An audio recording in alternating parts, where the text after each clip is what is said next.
Hello and welcome to Highly Informed. I'm your host, Shaun Salvaje. Highly Informed is all about entheogenic education and news you can use when it comes to the world of cannabis and psychedelics. I am here. We're kicking it off. It's been a wonderful start to Texas Cannabis Week, and I'm here with Liz Grow. Yes. The brains and the beauty behind the Texas Outlaw Party, which is where we're headed next after we close these cozy conversations.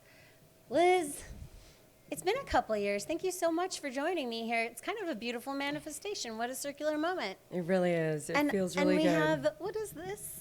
This is what we've got, some Agarita Berry Tejas Tonic to celebrate the occasion. Mother's Day's coming up, so stock up. I gotta say, I've been... But no, yeah, this is a... really, all jokes aside, Tejas Tonic is an amazing local hemp company, a local hemp drink. To Texas. Right? To make it super simple, let's go. It's delicious. Tejas means friendship. That's right. Tejas means friendship. And let's talk about our friendship, Shaun. Jump right in. This, I've known you about as long as I've known Aaron. Yeah. About like 4 to 5 years. Yes. But our relationship started on a little app called Clubhouse. It is kind of crazy. Oh my gosh. I don't know if any of you remember Clubhouse, but this is my voice. This is my body. It's me. I am Liz Grow. Yes, it is my real name. Liz. And you're just hearing people's voices and getting funky with the cheese whiz because you think the world's going to end. Everybody was kind of freaking out. And we're all high. And Clubhouse had this moment. Well, it was kind of beautiful, though. It's crazy because it is really a full circle moment. Now here we are at South by Southwest, and we're doing the thing that we were doing there, but now we're doing it here. Yeah, we're doing it in moment real where life. it matters with the Texas Ledge. It's kind of a crazy thing that something so innocuous, like, I didn't think anything of it. It was just fun to do. And we were all locked down anyway. So. Yeah, right? No, well, it was great. Well, we were advocates, and we rally where we can, and how we can. We couldn't come together. We couldn't leave our homes. We went to the river. Or the gym, because some the gyms, river, the gym. Yeah. But, you're Texas. just like, what else am I going to do? Here we go. You're smoking more weed, and you get on this app, and you meet a bunch of people who are like, this is fucked up. And they share their stories, and you're more vulnerable because you're hearing someone's voice. There's just an energy about that draws you in. It was really nice. Yeah, it was really nice. And, we found each other in the same groups, and, we found we had the same, thoughts around how stupid the laws were. And well, it was kind of funny because I had been working in ancillary services for out-of-state operators because I'm a single mom, and until I think 2021, we didn't have the legislation to protect parents, and that CPS wouldn't get involved if you were consuming out of the teacup program or any other program, which is really important. So before that, just to make sure everything was all squared away, I only would work with legal states. So ancillary services only in legal states. It was so incredible to witness how an application like Clubhouse was able not only to, because it's like one of those funny stories, just like with Kim. I met her at MJ Biz. That's in Vegas. That's not here in Texas. And she's just a stone's throw away.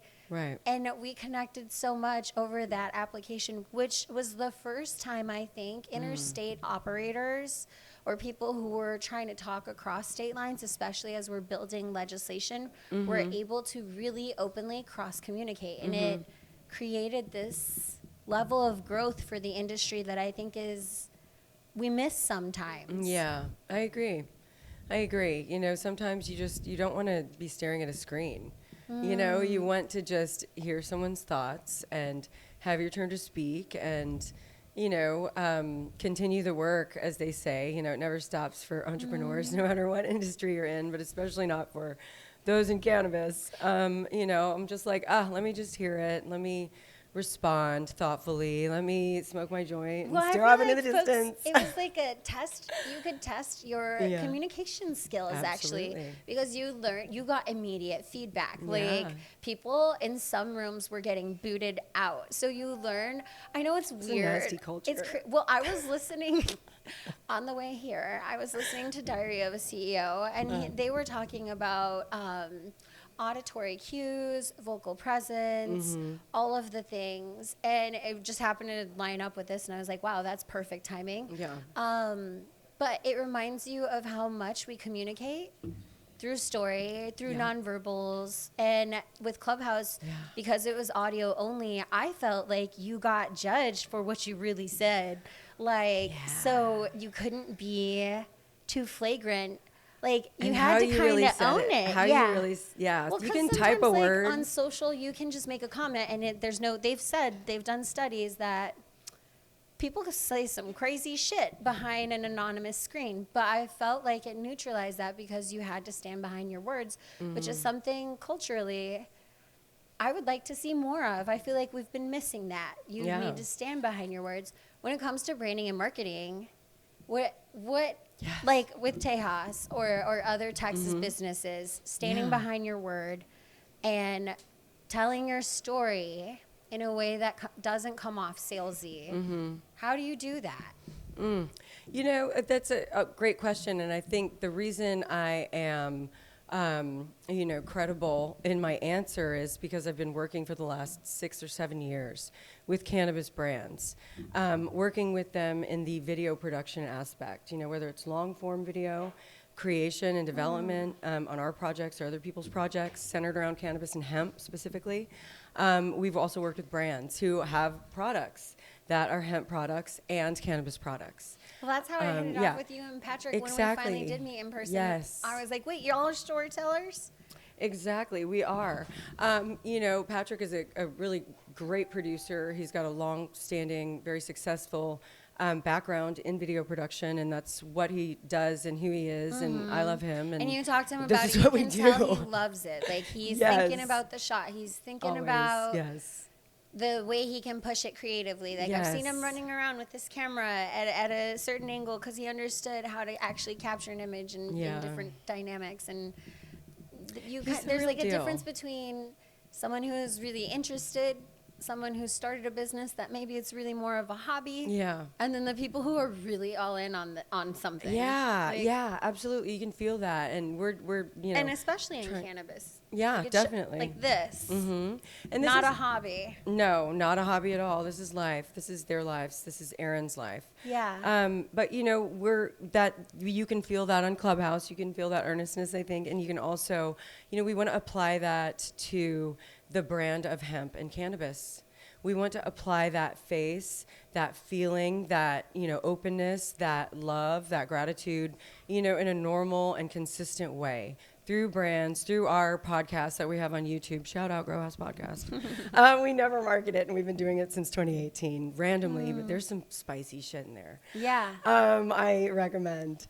But, you know, we're two, you know, fellow travelers trying to push cannabis in all its beautiful ways, because it is good for us as humans, you know, and if we can stay there, then we find that the real partnerships emerge, you know, like Cozy Cannabis. You know, Danny and Brandy, shout out to what they have done here. They've created a space where we can feel good and vulnerable to talk about these things. Handcrafted. Yes, you're the queen. You're the fucking queen. Somebody take a picture of her. Wait, tell us, Liz, tell us about your story. Like, what brought you to cannabis? Oh, wow. So, you know, like many of us, the first time I tried cannabis was my senior year in the woods watching Beavis and Butthead, or after we watched Beavis and Butthead with my friend Megan. You know, I don't really know what I smoked, but it was like, whoa, this is a drug, and this is funnier. Whoa. You know, wow. But then, you know, as an athlete in college, and, you know, I just didn't have time for that. Like, honestly, like, I worked hard. I've worked my ass off for a long time, and I love it. It's what I do, but I didn't have time for drugs. You know, we'd binge drink. You know, I went to Notre Dame. Not a drug, No, you drink the wine, okay, or the beer. But definitely, you're smoking the weed, get out of here. So that was really the attitude. And so, honestly, you know, and I moved back to Texas, and Veronica is my daughter. Oh my God, she turns 20 tomorrow. Aww. Yes. That's very emotional for me. I know, I don't want to think about it. Let's move on. But she's my only, and so I moved back to Texas. And so we're talking about the cannabis journey, and it's like we're all on the cannabis journey. It's like The Walking Dead. You know that show? Yeah. Right? We're all just zombies. Like, but we're alive, and we don't look like zombies yet. But you're a zombie. And cannabis, in the positive way, is really what that's about. We have an endocannabinoid system. We are meant for this plant. This plant is meant for us. It's insane. We know it. I don't want to preach to the choir, but taking it back as a mother, we produce cannabinoids in our breast milk. I learned that at the hearing on Monday, when the cannabis industry showed out, I mean, when you really think about it as life and you apply what you're good at, that's really what we try to do at Grow House Media. Is just partner with the best brands and the best people and create the best stuff and tell the best stories that I want to watch. And they're the parties that I want to go to. Like, what makes a good story when you're out there and you're working with a client, when you're listening to kind of figure out, like, okay, what's the heart here? How do you find that? So I'm trying to decide if I want to drink this Tejas and smoke or just drink the Tejas, but I think I would like to smoke. Can we smoke on the show? Yeah, absolutely. Okay, woo! We're on the show. You have to bring me a joint. On the show. Yes, okay. But I don't know if Or no KXAN will air it. Oh, no, we don't want to do it. Never mind. Never mind. No joint. Okay. But this is how cozy we are. I mean, this is great. Okay, this is great. I love my Tejas Tonic. And it's sugar-free. Oh, my God. It's non-alcoholic. It's Give me a break. perfect. I love the green drink ones. all day. The green ones have THCV in them, right? I can't go on enough about it. I don't know. I think Or he it's just does really have simple. one, doesn't he? He has THCV. He has got a product on the market through Tejas Hemp, TejasHemp.com. What? And Tejas Tonic is THC and CBD, simple, pure, clean, from Texas hemp, from the Texas ground. Terroir, if you will. This I've is been what we're to talking his little about. ranch. Aaron has extensive experience in ranching, big properties, and he's got a nice cut of land where he farms this crop, and it's just real beautiful to go out there. He's got the dogs out there who are smart as a whip. I wish my dogs would behave that way, but no. They're all 1 year old and kind of insane right now, and I'm just like, Aaron whistles and his dogs will wrangle up. I can't remember if he's got cattle or sheep out there. Oh, just sheep Or is it right goats? now, yeah. I remember goats, he fed them. He let them Yeah. chew, tested the crop, tested pulling leaves from the crop Yes, with the yes. goats, which I thought was cute. Yeah, But he's willing to test, and experiment. And I think what Aaron Owens is a perfect representation of how, we are, we can make a living off of hemp. We can make a real living off of hemp. And we're creating a better world, really. If we start local, very, very local. The barber shop in Dripping Springs has Tejas Tonic on tap. You guys, it's out of a keg, and it's the only place you can get it out of a keg. It makes me so happy But when it's local. when you can find an alternative like that. It does. And then, just being able to expand that into the message that you're giving to the masses. I mean, he'll ship anywhere, and he does, and they do. The team is phenomenal, and it's growing every day. So it's exciting to be their media company, really, their media partner. I'm just so grateful for, the last 2 years. It's just been such a joy to be able to work with a brand who is real, and storytelling is about real. What are the best stories that you remember? The real ones, the ones that were like, holy shit, you can't fake it. People try, and there's a lot of it, that's called industry. Get over it. We live in America. We want more of what we like. So there might be fakes or whatever. There might be inspirations. People are always going to try to replicate what you're doing, but your story is authentically yours. Yeah. The more you lean into it, the more it's difficult to replicate. No one can do it the way Liz Grow does it. No one can do it the way Jeremy Greens does it. Right. And no one can do it, the way Aaron Owens does it. Right. It's different strokes for different folks. Exactly. And there's so many folks. We have to focus in on the folks, not just the us, not just the I, not just the me. This is what I can do. I'm the best. Who fucking cares? I mean, truly, the people who care actually know you're the best. And they tell you you're the best. Those are the people that matter, the other people, not you. You're on this earth. You didn't ask to be here. None of us did. But here we are. But we're also Right? just like a drop in the bucket. Like Truly. when people are like, do you know who I am or whatever, or whoever, or maybe. they got how many ever. Like I can appreciate, I never, like I said earlier, I have like some facial blindness to the social stuff because I'd rather not know. I'd rather actually just connect with someone and get to know them. So frequently I have no idea who I'm talking to. So like you meet people in Austin, you have Defense no mechanism. clue. I had, no, not defense, but like I had met, what's his name? I'm so in trouble for forgetting it. He's like this big muscly dude. He's got, he does, I know, wrong one.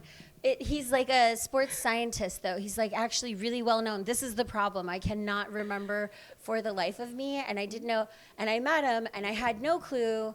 And you just get to know the actual person. Like you get to know real people. Yeah. You don't know who you're meeting because you haven't sussed them out. You're not checking out their stuff. I don't know. I think there's something to be said about that authentic, organic connection because even though I learned after I had left and had a conversation who he was, and now his name escapes me, and people are going to be so annoyed because he does periodic. I can't even remember it. I have maybe too much Tejas Tonic or just age coming for me. But I say terps can cure all. He's got like so keep going on the a big following, but you could look into it, and people do this sometimes in the industry where they look to see what they can get out of it first. Yeah. And they miss the opportunity for connection. Yeah. How do you see that playing out with marketing? Like, why is it better sometimes to go in totally blind and genuinely curious? Well, totally blind I didn't say. I won't cop to totally blind. Okay, totally blind maybe not, because I could have done better if I totally could remember blind. people's names, including I his. went to Notre Dame. You got to do your research. Why are you in the cannabis industry? Because it is an industry. Some people are independently wealthy, and we're going to put those people aside. And there are some beautiful, really awesome people who are in this industry because they are like, yeah, I'm going to fucking help grow this industry. And I'm going to put a lot of money into it. There's a lot of money on the line. That's who pays marketers? Companies who have money. I mean, that's, I think, the underlying force, unfortunately, is that what we're seeing is this conflict between this being a plant for all of us, a plant that we could truly grow in our backyard, and a moneymaker, and I think that is what we're seeing, and that comes in between a lot. It brings us together, though, too. It's really weird. It's really weird. So how do you, knowing that you need to come into a room and have a conversation? By the way, I remembered, it's Dr. Mike. My bad. Dr. Sorry. Mike. Yeah, he's got a Israel. Muscle man. Dr. Muscle Mike man, weed guy. No, that's the worst way to reduce him. But when you see, you'll see. He works out, though. He's really good at what he does naturally, and he teaches it, and he's like a sports scientist, and he deserves way more credit than us objectifying his muscles. But he loves it, secretly loves it, Dr. Mike. No. Respect. Maybe I represent another respect to his missus. Point of view. I had randomly met him somewhere. As the gym stalker. Randomly you meet people because random people love jiu-jitsu, so you meet random people, and you have no fucking. I met Lex Friedman, and I had no idea. And and I'm sorry, I am just the gym person. I love it. I ran track, and then I'm like a gym person and do my own fitness stuff, and I still run. But you're a jiu-jitsu person. The runner is the weirdo.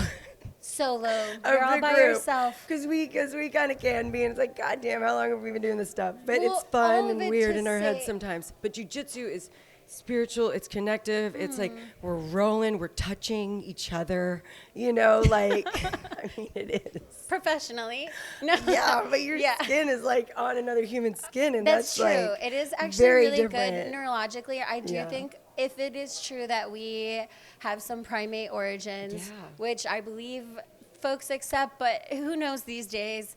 Okay, I love it. If it is true, and we're animals still fucking here. Animals like to play. They roll around. The dogs do it, and monkeys do it. I love apes, jujitsu. primates. We love, and that's one thing that we had in common too, Shaun. With our story, our little story, is that it's this. That's how we met in it's person. this UFC. And Patrick was a huge UFC fan. He did one of the very first UFC podcasts, true story, in LA. And he's worked for the UFC. He shot with Khabib. He, some name droppers, UFC name droppers, but well, man, I think it shows it's so like kind of how sexy. We've got this products, UFC story that we just love. I think it shows how the stories cross-pollinate because we have Tejas. Like, I don't use it to get high. Actually, I would love to have even though I am things like this. I mean, I feel good, but I don't feel like too out of the ordinary. Yeah. It's like, as a recovery drink, a really great option, especially in those social spaces. Yeah. But it shows you how, when we're looking at sports marketing, cannabis marketing, how there is different cross-pollination, but it all goes back to story. Like, it all goes back to digging behind, the first impression and getting to know the story. I feel like Aaron puts his out there, like he's out there getting to, I know I've seen him at ACL and he'll actually go and hand out drinks and get to know folks and be a part of the community. It's like Tejas Tonic has unofficially become the behind the scenes beverage at events like ACL. It's very burpy also. Should be like maybe a little warning on the can. There could be a burp or two. Sorry, moving on. Delete that. But putting your story out there and being in the community. And let's go back to, okay, so you know that there's a big fish in the room.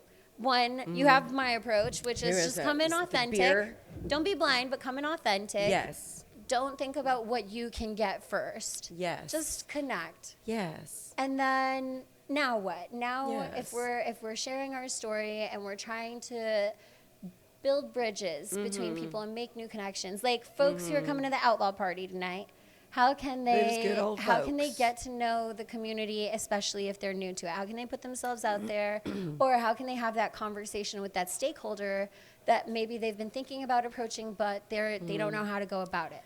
Yeah, you've got to be authentic. Why are you there? Know your own story first. To thine own self be true is it, period.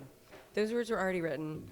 And if we can just lean into that, then we walk into the room, whatever room it is, if it's the outlaw party, great, if it's Cozy Cannabis, or if it's our own house, during the holidays or whatever,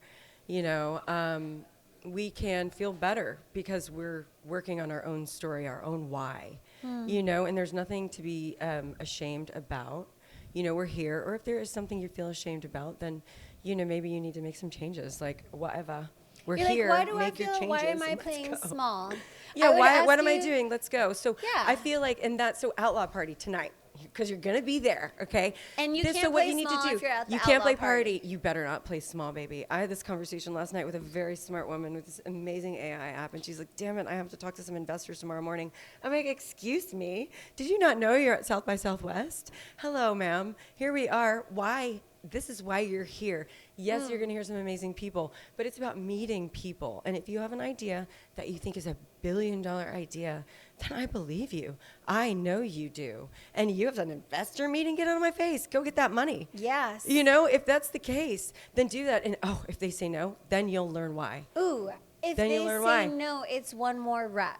It's just one more rep. If they say no, you better listen. That is the best advice you get all night long.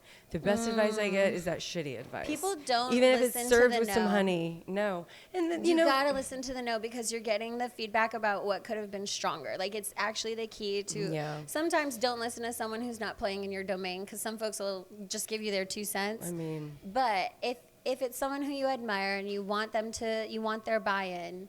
You gotta, and they give you a no. Don't assume it's personal. Don't assume the first iteration is the only one. Right. Go back, figure it out, come back, and just connect. Don't come back trying to get something or squeeze something out of someone. No. Just come back and connect. Yes. And keep learning, because at the end of it, you're just gonna glean off at least the information. Yes. And if the pitch doesn't go well, it's just one more rep, and you gotta get what is that, like 1,000 reps or something? 1 million. And I know, I don't even know. I'm not in numbers. It feels like 1 million for sure. Yes, you got to do it. But I also think that, you have, we're like these primal beings, getting back to the primates, what helps me personally, like Liz fucking grow? Am I gonna fucking do something?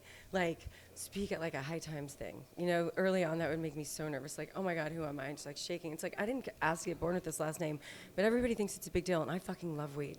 And I have a fucking media company. So let's go. We're Those two growing things, together. that's what I do. I don't grow weed. I smoke it, and I love it, and I talk about it. And then I have a media company that will work with other companies, cannabis companies, to tell an authentic story and have a really good time doing it, too, because that's the biggest thing. So, when you get rejected, because it's not an if, it's a when. You got to keep going. You got to shake it off literally. Literally. Your body needs to move. We are beings. Like, just fucking get out of your chair. Like, go for a walk. Like, turn on your favorite music. And, And just I have be some here songs. now. I should have a playlist, honestly. Yeah, I should put out a a Grow playlist. House playlist. Just turn that shit up. I dig it. Turn that shit in your podcast if you get rejected. And you just have to shake it the fuck off because you got 5 days until your event. Or you've got X amount of money to you raise have because to you get have to, over yourself a bit. You have to all the time, please. Analysis paralysis happens. So the fuck Yeah. what? So what? Just dance it out. All right, final words, Dance yourself Liz. clean. Final words for other women who are aspiring to achieve what they have seen you do or what they have seen other inspiring women in the Texas scene do. What are your words of advice for the year ahead? Well, my words of advice. First, my words are thank you. If you think that, I inspire you, that means a lot. It really does. That's not lost to me. Because I project you. So that's really how I feel like in this life. Like, wow, like there's so many amazing women. And you are an amazing woman. That would be my advice. 2025 is your motherfucking year. I'm done with anything else because the other conversation's boring. It's like we're done waiting. You're done waiting on yourself. You're done waiting on your story. Tonight it's one story. Tomorrow night it might be another story. But find that thread that you can really hold on to. And then those other threads will come and you'll just be like woven together and you'll be like, whoa, I'm part of this story. So maybe right now I'm having to pivot like on money or a project or whatever. In my case, it's like, no, these are my people. This is what I do. My opportunities are out here in this space, and just know that that's true only if you know yourself, because that's the only way you're going to be able to see those people out there who are the real ones and who really care about what you care about. So that would be my advice. Oh, I love it. Right? Thank you so much. Thank you, Shaun. I love you so much. Thank you for this. Aw. You are one of those, you're very dear to me. Your voice, your being, who you are, your story. I know your story. You're So a beautiful sweet. being. Thank you for doing this, It's truly. my pleasure. It's my way to give Yeah. back, just rolling into the tide. That's right, baby. Get in It's here. a good way to give back to the community. I Yeah. appreciate it so much, especially when we get to have conversations with folks like you. Thank you. And I am so looking forward to the Outlaw Party tonight. It is our next stop after this. So thank you so much. Thank you. And thank you all for joining us for this episode of Highly Informed. Thank you. I love you so much. Thank you. We're just gonna start with that now.